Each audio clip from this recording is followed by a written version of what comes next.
While all his feather friends chirped loud, beautiful melodies, Jack's voice was just a soft squeak. He wished he could sing like them. One morning, little Flicker, the smallest chick, was nowhere to be found. Mama Wren and the other birds searched frantically, calling out, but the forest was vast and Flicker was so tiny. Their loud calls seemed to echo aimlessly.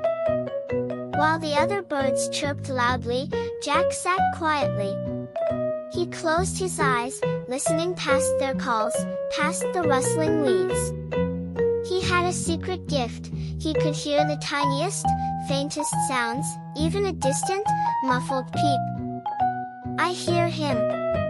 Jack squeaked, a little louder than usual. A tiny peep, just beyond the whispering willows. Mama Wren, trusting Jack's quiet nature, followed him. Jack, small bird, led them, not by song, but by patiently listening to the faint, tiny sounds others missed.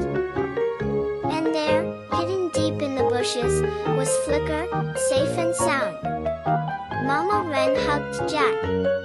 "Your ears are the best song in the forest, Jack," she chirped.